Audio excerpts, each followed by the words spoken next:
Hello, everyone, and welcome to this week's episode of Cerberus at the Improv. I'm your host, Payman Ascari. I am joined by my fellow co-host, Mr. Timothy Knight. Tim, tell us how things are going. It's been a good week. I've got the website is moving along nicely. I start a proper marketing campaign next week. I'm thinking of just speaking unfiltered today, unlike my usual disciplined self. Sure, glossing over that. What did I just hear? Unfiltered. I think it was sarcasm. Tim, tell the audience what website are you referring to? The website is the Rubicon Free Press, which is the goal is to give creatives and self-publishers the opportunity to write the news in their own community. For podcasters, other creative peoples with websites to come and build community in their own space where they don't have to worry about the noise of censorship and shadow banning and all that other silliness. So we just want people to come and exercise their right to free speech and free press. And is it available to the public right now? It is available to the public right now. I'm still catching small mistakes. I'm building the bulk of it myself, and I can't admit I make mistakes. I can't do that. Hang up. Let's roll this back 5 seconds. What do you mean you can't roll this back 5 seconds? So I'm likely to make mistakes. So if you go to the website and you want to participate and you find a mistake, let me know and I'll give you an account for free or something. I don't know, maybe. I thought you would say I will block you. Yeah, ban their IP address. No, I don't have that kind of power. All right. Well, Andre, tell us. Andre Milosh is my other fellow co-host. How are you doing? I'm fine. This week I finished an article, the Canadian Stasi. I had fun trying to to interpret what are the concepts of the Stasi, the MI6, the Mossad, the CSIS, and all those so interesting agency that we'll not talk about the CIA. So, and after that, I said, okay, I was a little bit bored, so I went to rediscover one of my short story, the Gogol, that I wrote in 2015, and I read it and I said, damn, it was what I felt like I was Nostradamus. So I translated in English, and it's a short story about a man who buys on Amazon a small, nano camera just to spy on his wife, and he's an IT programmer, so it's quite funny. Nerd jokes, yeah. Well, there's always a little bit of philosophy behind that. I have a feeling that CSIS, CIA, they have a file on all three of us, and the front page of the file says, "Do not, once they reach 100,000 viewers, crack open." They'll come immediately after us. Yes. No, so it means that it will happen. Never happen. Not in this life. Only 99,400 more viewers to go. So we'll get there. John O'Flynn. I guess we have our good friend John. He's tuning in. Yes. Marek Spesek as well. Hello, Marek. Oh, hi, Marek from Quebec. 3 people in a row. Now we actually have to talk about something. All right, let's go. Oh, man. Yeah. Now I'm worried CSIS is going to start following us. Yeah. That's okay. We won't be alone. These guys will be in the room next to us. Maybe if they follow us, that will increase the audience. That would be. It'll double it. Yeah. The entire CSIS department is viewing in right now. All 4 people, right? Including the Russian agent. Oh, Sue Sproul as well. Hello, Sue.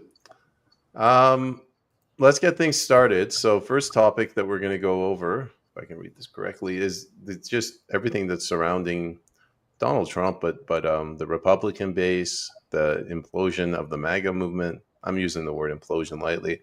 I have my own views, and we can get into them. I think what we're witnessing is the first real test of Donald Trump, because in the first administration, he was constantly on defense, and he did a fantastic job.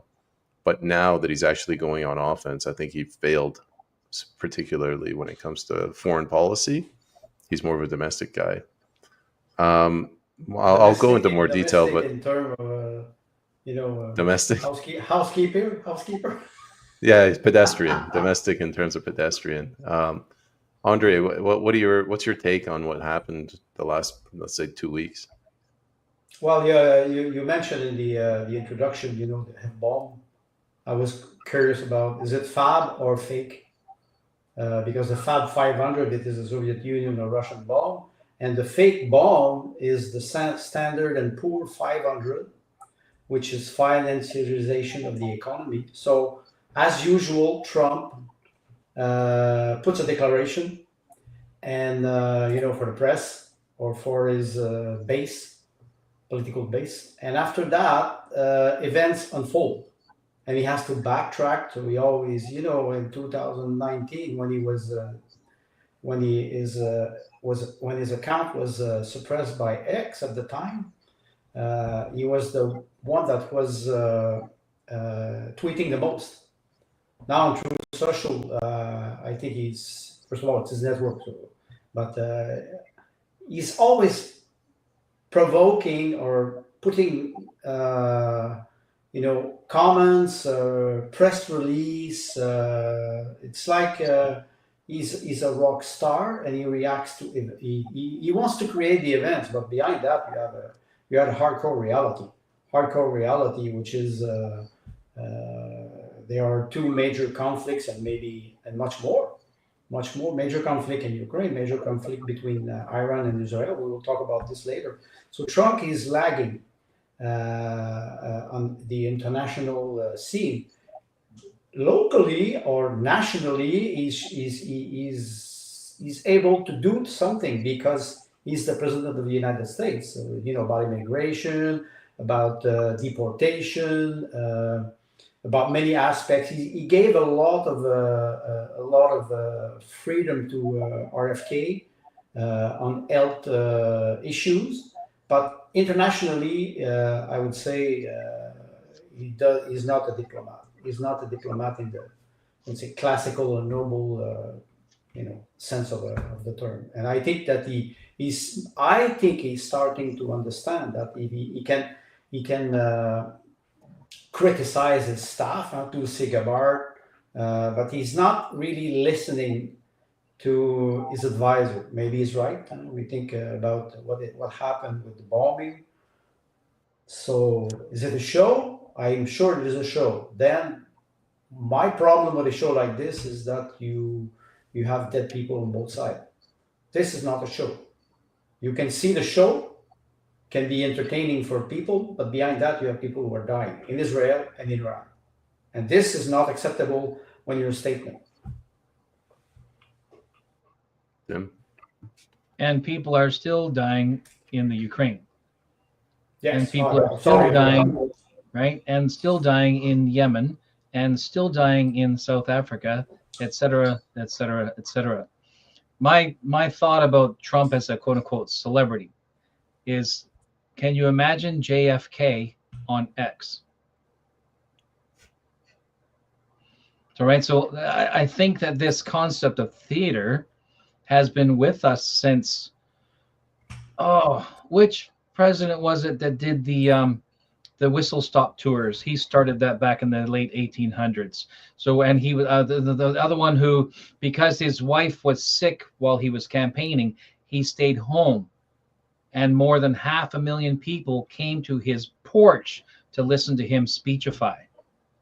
Right. So this concept of grand theater or spectacle, spectacle by participation, right? Going to somebody's porch, listening to them, speechify. This has pre-existed our modern media. It's pre-existed radio. It pre-existed the telegram. It pre-existed television. And now you're watching Trump and others like him who maybe not themselves, because the celebrity does not always write the script, but they can participate, they can modify, they can ad lib, etc. Imagine the shenanigans JFK and his brother would have got up to. Imagine Martin Luther King Jr. or Malcolm X on Twitter, right? So